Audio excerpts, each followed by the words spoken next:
You pride yourself on beginnings, the spark of a new idea, the rush of possibility, the thrill of setting something in motion.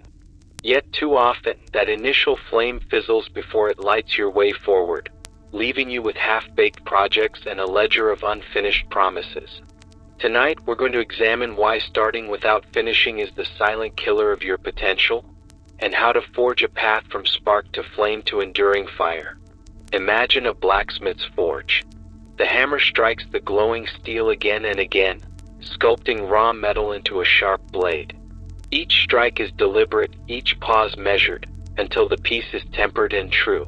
But a single hammer blow, and then walking away, leaves you with a bar of half-molten iron, brittle and useless. Your projects are that iron. When you abandon them mid-temper, they never develop the resilience to stand the test of use. Notice your own pattern. You begin with zeal, signing up for a course, drafting an outline, sketching a first chapter, and then the momentum dies. You tell yourself you'll return tomorrow, but tomorrow comes with new distractions, new excuses, and that project drifts into the background of your life.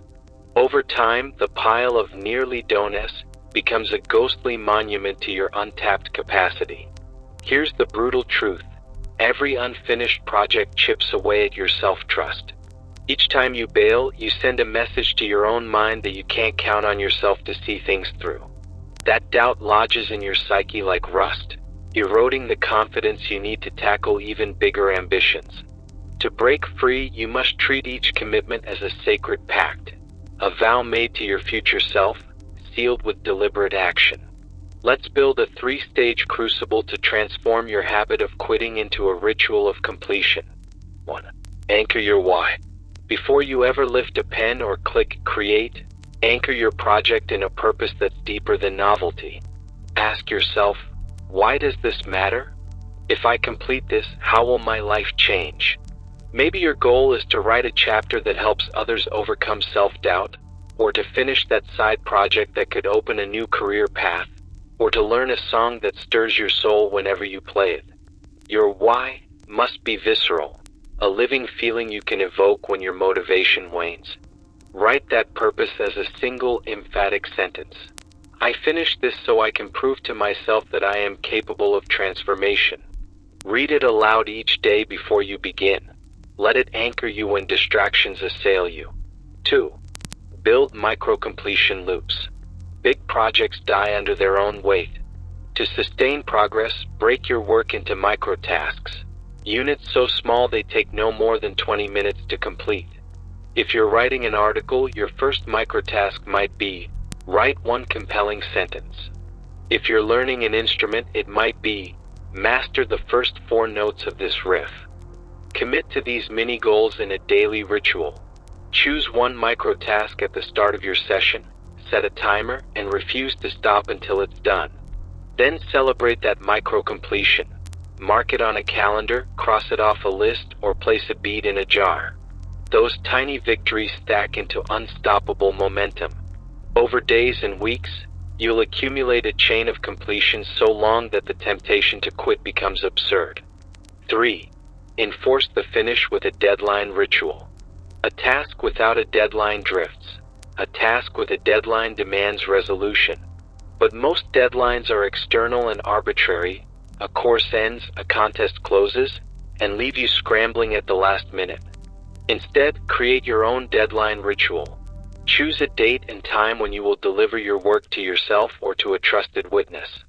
It could be as simple as sending an email with your draft to a friend, posting your first drawing on a private forum, or recording a voice memo of your new song and titling it with tomorrow's date.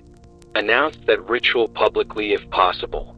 Even a private commitment gains power when witnessed by another.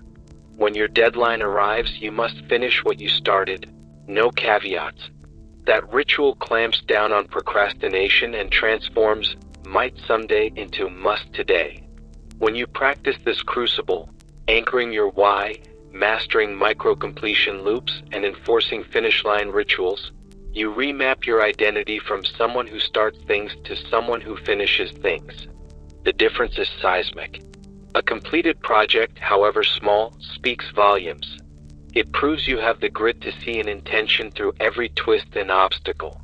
That proof ignites deeper self-trust, making your next endeavor easier and more assured. Over the next week, apply this framework to something you've already begun but never finished. Re-anchor it in your visceral why. Break it into micro-tasks. Set a finish line ritual with a real deadline.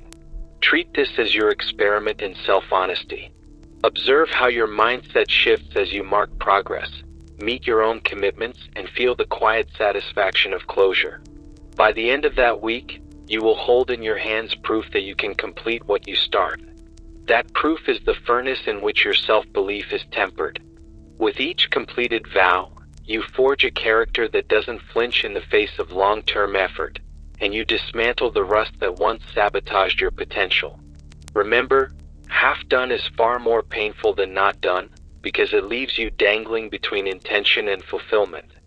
Bring your projects to the finish line and feel the power of your own word. You are not just a starter, you are a finisher. And that distinction changes everything.